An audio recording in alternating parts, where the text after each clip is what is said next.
From Wish TV and the All Indiana Podcast Network, this is the Business, Equity, and Opportunities Podcast with Scott Sander. Welcome to the Business, Equity, and Opportunities Podcast. I'm Scott Sander. Today's pod is an exclusive extended edition with extra information and conversation beyond what you saw in our Sunday morning broadcast. Carolene Mays is a familiar face in Central Indiana. TV host, motivational speaker, longtime community leader, and founder of a leadership training program that bears her name. She is also one of this year's featured leaders in the upcoming NAWBO Boss Ladies magazine. Every business is unique and has a target audience. If you own or manage a business, Circulus Digital Media can help you connect and grow your customer base with turnkey digital solutions that are nimble, offering best-in-class results, service, and support to reach a bigger customer base, allowing you to pinpoint a specific audience down to the smallest details. Get outside the city, the state, span the globe. Put Circulus Digital Media to work for you. Get started now at circulusdigital.com. That's circulusdigital.com. I am Carolene Mays, and I am the founder and CEO of Black Leadership and Legacies, now doing business as Building Leaders and Legacies. I also have Carolene Mays Inspiring Leadership, which I founded also a few years ago, and then am the creator and host of Community Link on Wish TV. So as opposed to having you give your entire journey, because you have a couple hours, I'm sure. It's kind of funny to give my entire journey. Yeah. So, well, let's hit, since we're talking about leadership, I know you've had a lot of great mentors in your life and what you've done in your journey. Do you want to hit some high points that have helped you understand the importance of leadership? So let me start by saying this. Because my career journey has taken so many sharp turns, not just those turns that you would expect, the slow, easy moving along, I shouldn't say easy, but moving along in a certain direction. My career has gone in directions that I never expected. What I will say is a lot of that has come from community service, honestly. My work in the community, giving back, really wanting to help people, reaching out and being passionate about that, allowed other leaders in the community to see my work not from a perspective where I'm interviewing or trying to sell myself. I'm just working from my heart, being authentic, who I truly am, and giving back and working with that passion. And it made such a difference. And so I started in the corporate world and then moved into family business, and then moved into the House of Representatives. And from there, also at the Indianapolis Recorder, Indiana Minority Business Magazine. And I'm working in the community, and I'm just doing work.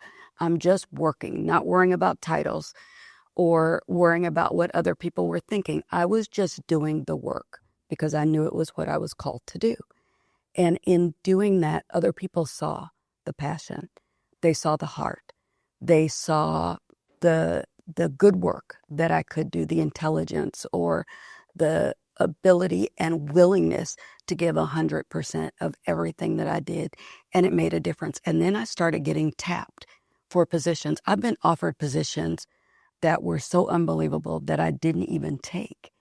And I got tapped initially, I remember, by Mitch Daniels. Even as a Democrat elected state representative, a Republican governor tapped me for a position at the Utility Regulatory Commission. And so when I left the Indianapolis Recorder, I went to the Indiana Utility Regulatory Commission as a commissioner. And after that, I was tapped asking if Senator Evan Bayh at the time, could recommend me for a position with President Barack Obama. And of course, I said, absolutely. And I applied, and was 100 people were applied for that position. It was as a leader of HUD. And I applied for that position, then made it to the top 20, then made it to the top 3. At the same time, that was when Mitch Daniels asked me about the Utility Regulatory Commission. So I didn't know if I would get the position with the president. So I allowed my name to be put in for the Utility Regulatory Commission. When I got the call from Mitch Daniels about the Utility Regulatory Commission, I withdrew my name from the HUD position on a Friday, only to find out the next week that Barack Obama had chosen me for the position. So I got the appointment without knowing it, but I'd already made the commitment to the governor. So I didn't pull back on that commitment. And so the bottom line to this is just the work that you're doing from your heart. When you're doing the right thing, when you're doing it with passion, when you're doing it with integrity, it can make a difference. And people will see that and will tap you then for other positions.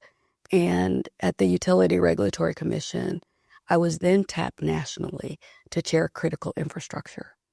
And I chaired critical infrastructure then for the nation over the utilities, which included cybersecurity. I also want to say I had no background in any of the positions that I took, from journalism, television, the publishing in the newspaper, the utilities. I didn't even serve on a utility committee when I was in the legislature. And critical infrastructure, no background.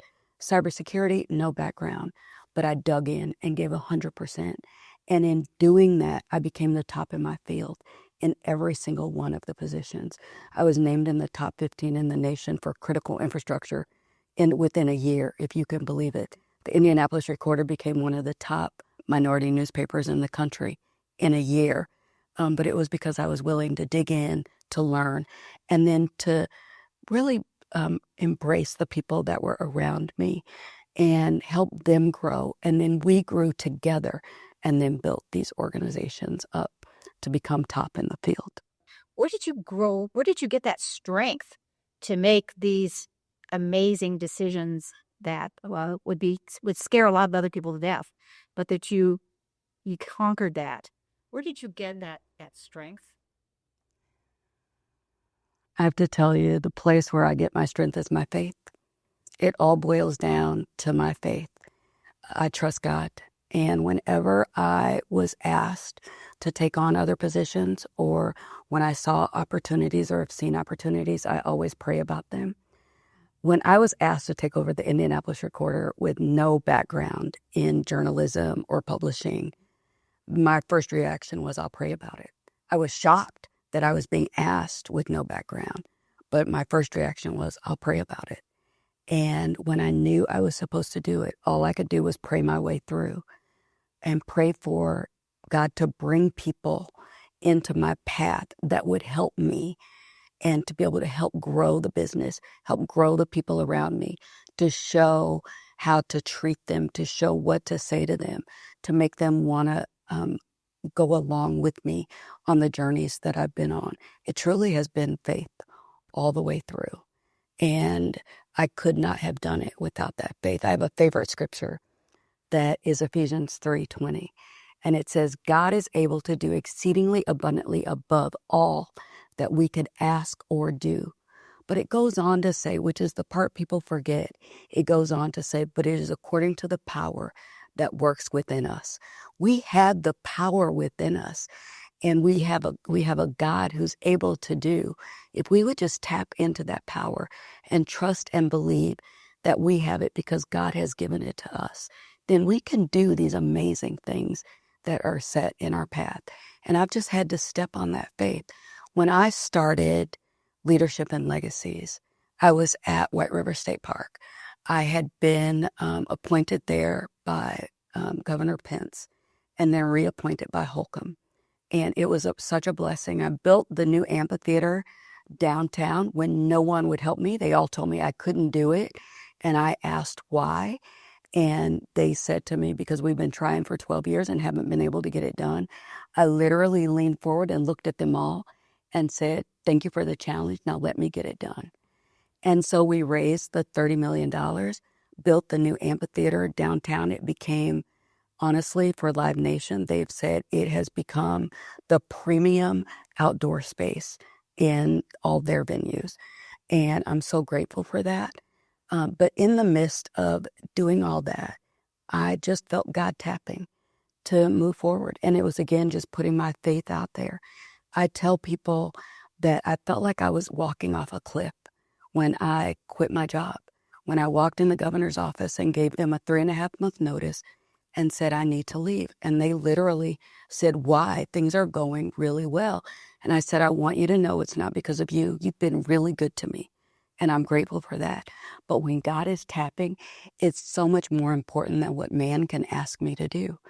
And so because of all the things that I'd done, because of all the contacts that I'd made in the various positions that I had, this crazy path that I was on, I got to meet some amazing people, some amazing leaders. I got to learn so much as I moved along. And I wanted then to share that knowledge with others, to bring them along as well. Those who maybe are not in those same circles, who are not getting those same opportunities, but are very deserving, very talented, amazing leaders, but are just not getting the opportunities. And so when God was tapping, and for me to take all this experience, all these contacts that I had learned along the way, and now to help other people, I knew I couldn't stop. And it was going to take courage. It took a lot of courage. I gave up my salary.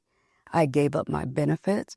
So I gave up what I felt like was my foundation to be able to sustain my livelihood, to do this. And I did it without having planned. I didn't have anything on paper. And I tell people, I don't recommend that you do that. I don't recommend necessarily that you do that unless you know God is calling. But on a Monday, I resigned from my job. On Tuesday, there was a meeting planned with a couple people, Shannon Williams and Patrick Jones, who I knew well. And I didn't know what it was about. But when I talked to them on Tuesday, they said, Carolene, we're recommending you for a national fellowship. And the national fellowship was to create legacies, to sustain legacies. I'd already named my business Leadership and Legacies, and all I could do was have tears. And I literally felt God say to me, you felt like you were walking off a cliff, and there my righteous right hand was to catch you, and I will carry you. Just be faithful, believe, and trust.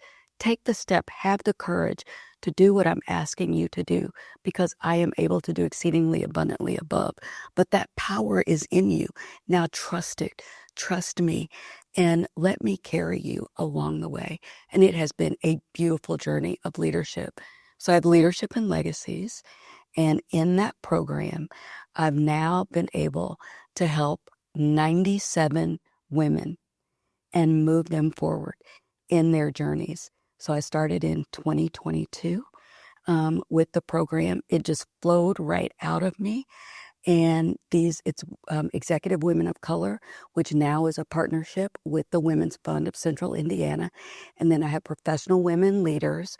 And these are all very talented, amazing leaders in their own right already, who are trusting me to help move them even further along and up in their journey. And it's really beautiful. I have to tell you, of these people that have gone through the program, so far, 86% of them are now on boards who never served on boards before. We've been able to place these women on boards who wouldn't have probably been tapped because they weren't known in these circles. And then 94% of them have either gotten major promotions or moved to other companies where they've moved into higher level positions, or they've become successful entrepreneurs.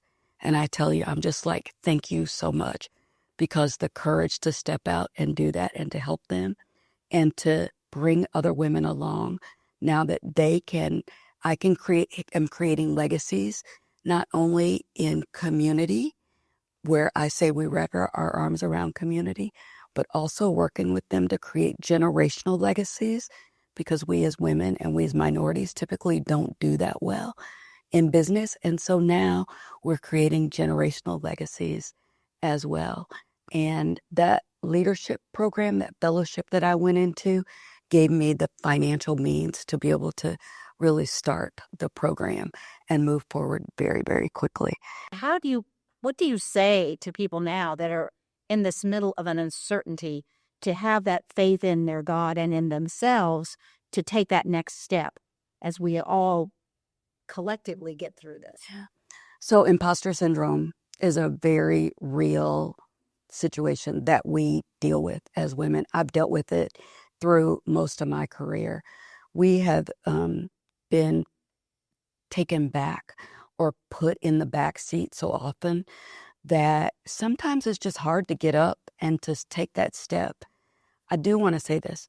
When I was in the legislature, I remember sitting in my seat. I'd been elected. People were trusting me, right, with legislation, with their livelihoods, with their lives, and in this very important position. And when I first started, I wasn't saying very much. I was sitting back and just kind of watching, feeling intimidated. And I would watch these men constantly go to the mic to talk about legislation. And one day I sat there and I'm really listening, and I realized I know more than they do about bills that they're talking about, that their names are on. My name's not even on the bill. And because I've studied the legislation, I'm finding I can answer the questions better than some of these men can. Not a negative towards them necessarily, but I just really dug in. And I sat there and I realized, why am I sitting back? Questions are being asked that need to be answered. I've got answers. I've studied. I've learned. I've got answers. Why am I sitting back and being intimidated when I can answer those questions, when I can take these steps to do this work that needs to be done? And I found myself realizing, you have got to stop sitting back. That was one of the things I learned, that I am as strong and as powerful, and I've got that power in me. Now I need to use it. Now I need to use it for the benefit of others. And it was the moment when I began to step out.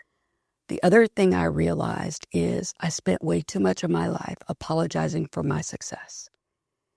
We as women, when we are successful, we want to step back or down to make other people feel better about themselves. And that's not helpful to me. It's not helpful to them. And so I had to stop apologizing for my success. And those are lessons now that I'm trying to tell other people. These women are talented. They are powerful. They have the answers.